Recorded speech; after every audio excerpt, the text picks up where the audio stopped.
Hello friends, it's Jayma Malme, and today I have a scrapbook layout for you where I have just one photo, so it's going to be a single page layout. Sometimes I struggle with just one photo on a layout. You guys know that I like to get lots of photos on my layouts, so I actually had kind of a bit of trouble deciding my design for this. So today I'm going to be talking about where to find inspiration and how to translate inspiration that you see into your own layout. And then we're also going to talk about choosing papers. So I am using the Dream Maker collection from Close to My Heart, and I used this in a couple videos ago and did a walkthrough of the whole collection. I had this photo here set aside for quite some time. Just nothing that I had really struck me, but when I saw it with this paper, I was like, yes, this paper was made for this photo. So that's what I'm going to document today. I already knew for a long time that the title of this layout is going to be Sibling Rivalry. My son, obviously a little baby, grabbing onto my daughter's hair while she's trying to enjoy her newfound obsession of clam chowder. So my journaling is going to talk about that and just how funny it was, and also my daughter's obsession with clam chowder. She absolutely loves it. So my mom was at lunch with me and she just happened to snap this photo at just the perfect time. It's just so funny. So I'm going to use this collection, and the cardstock pack here that you see on top, all these pretty swirly designs, had a few colors that I thought would work. This rosy color matches my daughter's shirt. Hopefully you can see those little stripes there. And then this Lagoon is in her shirt and also in my son's shirt, which is pretty handy. And then the light pink, the Ballerina, there's a little bit of light pink in here, so I'm not sure if I'm going to end up pulling this in or not. We'll have to see. And then there's a lot of this kind of swirly look going on, so we don't want too much of a good thing, but I'm definitely going to set this aside. I like to put the papers aside and sometimes embellishments, but in this case I'm just doing papers. Set it aside so I kind of have what I might pull from, and I'm not pulling from the whole pack. So next I have a whole bunch of scraps. Well, here's the sticker sheet, and so I'll probably be pulling from this. I'm just going to set it over here aside, but I'm going to do the embellishments later. So I have a whole bunch of scraps here, and I'm not sure I'm going to use anything this small. Maybe I might do like a banner or something from the top of the layout. So I'll just kind of put those in my pile. This color will work. This was a sheet of a whole bunch of rainbow colors of these vines. This would look pretty too. So definitely can use one of those sides. This one, maybe the hearts, that could work. I've got a lot of little tiny pieces that the colors could work. Not sure I'll pull those in. This is the same swirly paper, but it's more of the yellows and oranges and then yellow on this side. So I'm not going to pull that in because I'm not going to bring out those colors. Same with that one. This one has a lot of yellow, but it does have a little bit of this teal. So I'll pull it in just in case. We have a little teal on this side. And then these little scraps, I don't think I'm going to use. Maybe that one. So we'll set all of that aside. Here's another light pink one. Okay, now this one, so I'm going to show you my inspiration. I'm going to be scrap lifting myself, and I got the inspiration for the layout that I'm scrap lifting from a sketchbook. So we'll talk about that in a moment. But there's a strip down the side, and so this might be kind of cool. I'm going to have it on white. I usually work on a white background as a starter, and I may change my mind, but if this is kind of going down the side, I think that is going to look good. The layers of paper I'm going to use are going to hide a lot of this orange and yellow that I don't want to be the focus, and still going to show a lot of this pink and teal that I do want to be the focus. So that could work. So definitely going to set that aside. This side could work too, so maybe I'll pull in a little bit of that side.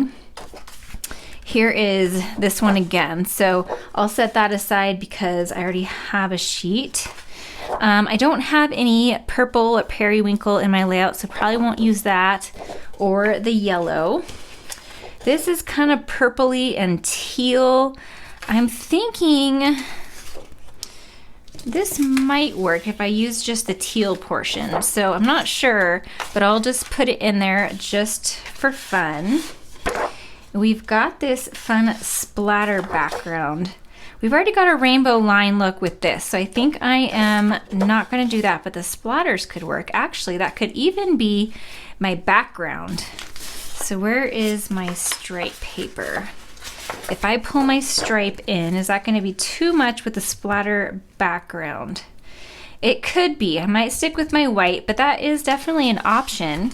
And then I'm going to have like a bunch of layers behind my photo. I'll have my photo matted so it pops a little bit more, but I'm going to be building a whole bunch of layers. Don't judge it yet because it's going to look a lot better once I actually get the right colors and patterns in there. But just imagine a whole bunch of layers kind of stuck behind here.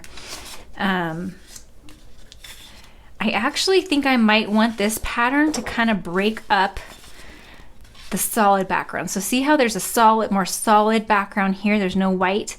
This is a solid background. This is a solid background. This brings in a little bit of white background. So it kind of breaks up the other patterns that we have going on. So I might end up using that as a layer. And this could work in that same kind of manner if I use that as a layer in between also.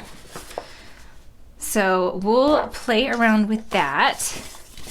So we'll set all of these aside. I'm making a little bit of a mess here. Okay, and then we've got this pattern. This isn't the right vibe for my layout. The kind of scriptiness and watercolor look doesn't go with the whole kind of vibe that I have going. This color-wise could work except for this side. This side could work, but again, it's got that kind of more, I don't know, scripty, florally, old, almost old world feel. I don't know, it's just not quite the right vibe. So I think I'm gonna stick with this. We'll try to use as many scraps as we can. And let me show you my inspiration. So this is a layout I created quite a while ago. It's one of my all-time favorite layouts, and I remembered it because it only had one photo, and I thought, I wonder if that could work for my layout here with this photo. It's a different orientation. So when you're looking at inspiration, think of how you can change the photo. I can use this, let's get the hair off there. I can still use this and then kind of change the orientation of all of these layers. So here's all those layers that I was talking about. They're all different sizes, and so lots of fun stuff going on in the back. But if I change it this way, it'll still work, and then I can just rearrange my embellishments and you know, just change things a little bit. So basically we'll be tilting it, but this is still going to go down the side. Now remember I said I used a sketch to inspire this layout. This is one of Close to My Heart's pattern books, and it is filled with a bunch of sketches where you've got all the cutting diagrams and dimensions over here, and then a couple of layouts that are made using this pattern. So this is from the Make It From Your Heart Volume 5, which is actually retired and out of stock now, but I know a lot of you guys got this, so I kind of took the inspiration from both of these layouts and combined them into one. So let me take this page out so you can just see what I did here.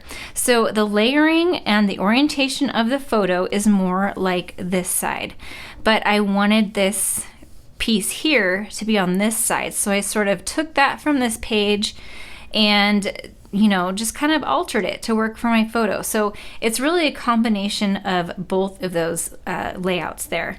And I just created a one-page layout. Now, if you're working from inspiration that is maybe just a one-page layout, like you see a one-page layout on Pinterest or Instagram or YouTube or anywhere like that, think about how you can replicate that into a two-page layout. You want to use a lot of the same elements. So I would want to use these patterns over again, the butterflies over again, but just spread it over two layouts. Like I might want to kind of mirror this and have this on this side, much like this layout is here. And see how even this is almost a mirror, but you just got different orientations of photos.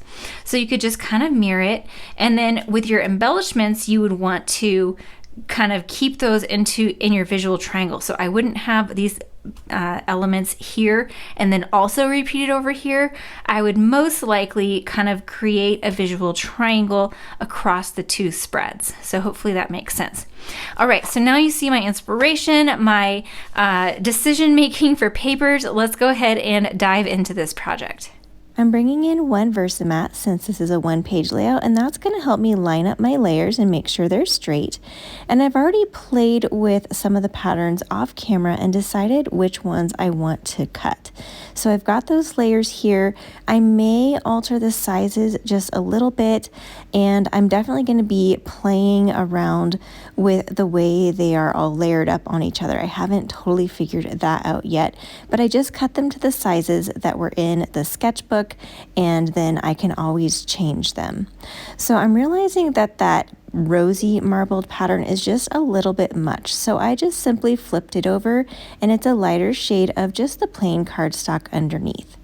My daughter's shirt had a little bit of navy blue in it, so I thought I might want to use that as my accent, but I didn't like it with this paper, so I ended up changing it to black.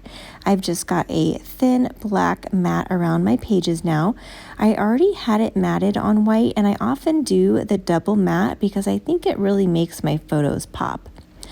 I knew I wanted to have a vertical line going across the page, just like my inspiration layout, so I tried out a couple of zip strips first, and it just wasn't quite enough.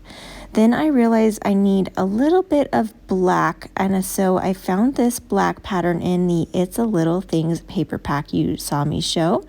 And then I saw these little scraps I had in my pile.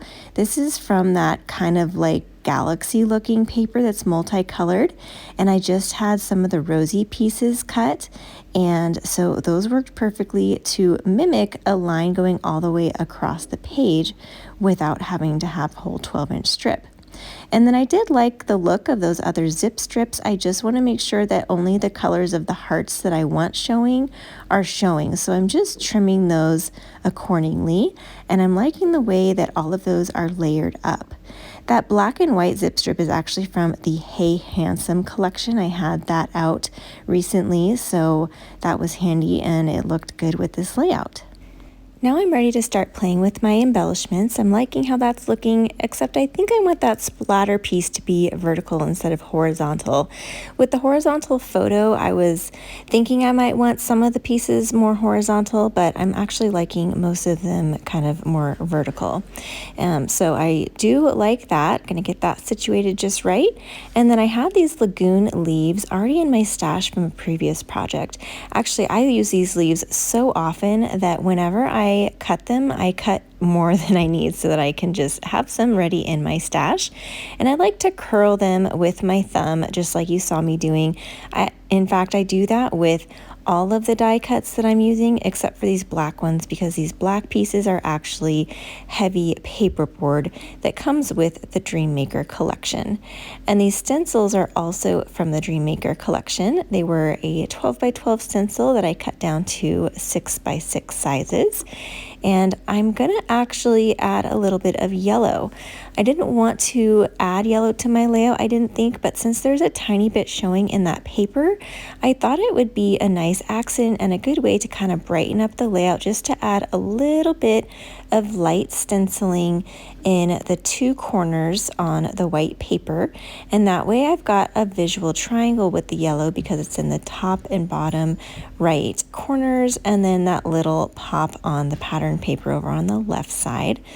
And so I do like that, and I wanted to bring in the black just a little bit more, so I'm adding some black splatters with my black shimmer brush. And sometimes I go a little overboard with the splatters. You guys know me. I love my shimmer brush splatters, but I just wanted a very little bit here, so I was being very careful not to get carried away and just added a little bit in 3 corners. I'm thinking that that top left corner, I'm going to have some little flag banners hanging down like I sort of talked about in the intro, and so that's why I added them up in that corner. I'm going to trim this zip strip since it's going to be hiding, and I can save that for another project. And we'll just get this all lined up again and get all of my layers on. And I'm really liking how that's looking so far. I think that yellow stenciling really makes a nice impact. Now I'm pulling in the stamp set that comes with the Dreammaker collection, and I'm using the 2 flowers just like I did in my last video. If you guys missed my last Dreammaker video, I will link it at the end here because I stamped these flowers in the same way. I'm going to show you them here in just one of the colors, and then I'll do the rest off camera. But I'm using the Archival Black ink. I do like this ink if I'm not going to be using alcohol markers to color because it's a really dark, vivid black. It does tend to stain your stamp, so just make sure you clean them right away. So I've got my stamp chamois here, and I just made sure I cleaned them really quickly after I used them. I use a salt cellar that I get on Amazon to store my stamp chamois, and when I close it up, it helps keep it moist for a little while, like sometimes up to a couple of weeks actually. And so I will link that down in the description along with all of the supplies that I'm using today. So again, doing this exactly the same way I did the flowers in my last Dreammaker video. I used this kind of watercolor stamp to stamp first, and I did 2nd generation inking. I stamped off onto scrap paper and then onto my flowers to loosely color them and give them that watercolor look. And then I'm using this line texture stamp to stamp on some texture, and then I went ahead and cut those out off camera. Now, if you have a collection of Close to My Heart inks from long ago, you may have the Hollyhock color that retired long ago, and I had that in my stash. It matches the rosy well enough to use. So if you do have the Hollyhock, you will be able to use that with the rosy color, because since this rosy color is introduced in this paper pack, there's no ink to match it yet. Again, this yellow wasn't something I was planning to use in the beginning, but I do really like how it brightened up this layout. So I added it in the clusters, and I repeated each of the colors in each of the clusters. Now, if you saw my last layout, you know that I also used this skunk stamp. This is the stamp of the month for May. It is $5 or free with a qualifying purchase. I'll have that information down below. But again, I didn't want to, repeat a lot of the same things, but it just worked so well for this layout because there's a sentiment on there that says, "Welcome, little stinker." So what I'm going to do is actually alter it to remove welcome, and it's just going to say little stinker because my son was being a little stinker. So I just thought that was cute. I've actually already gotten way more use out of the skunks for scrapbooking than I thought I would. I thought I'd use it more for card making. So if you are a card maker, they're super cute for cards too. But check out my last Dreammaker video to see how I used it on that layout. And I talked more about how to get this set too. So I wanted a little bit more of the black just to have the little pops. I think that just really helps the photo to stand out since it is matted in black and they're just very subtle pops. And then I cut this title on my Cricut in black glitter paper to again enhance that black. Now I'm using my very favorite journal strip stickers to add my journaling. I love these things because you can just write your journaling across the whole strip and then snip them where you want them and just stick them on the page. They're just like cardstock stickers. It's so easy. I left a little bit of space at the end because I need to add the date. I have to look that up. And then just added 3 little rows there of those stickers. So super cute, super easy. I did edge distress all of my papers in charcoal. I wanted not quite as dark as black, but I wanted it a little bit of definition. So off screen, I added that inking around the edges. And then I'm adding some dots from the blue and the orange yellow collection of dots to each of these clusters, and I think I added 3 in each cluster to create that visual triangle.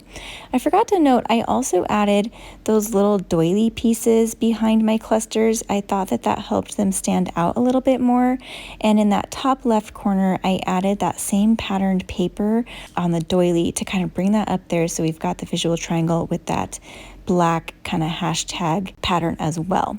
Now it's time for stamp surgery. So if you have this stamp, the welcome is really close to Little Stinker. So it was a little bit hard. In fact, I wasn't even going to cut this at first, but I decided that I'm going to, and it helped if when I kind of bent the stamp and then got my little micro tip scissors in there, because I can always put the welcome back in there if I want.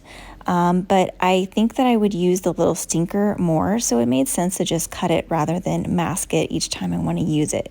So I tested it out, and there was just a little bit of extra polymer on here where I didn't want it, so I cut that away, got it perfect, and then just stamped that right here, just tone on tone so it was subtle. So I used the Hollyhock onto the rosy cardstock, and now we have the Little Stinker on there. So here's a closer look at all of those details. I will have still shots over on Instagram and Facebook. Those links are down below. And I'll also leave the font that I use. I don't remember it off the top of my head, but I get most of my fonts from Dafont.com that I use on my Cricut.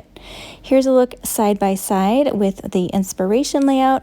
I so hope that you enjoyed this, and if you did, be sure to give this video a thumbs up.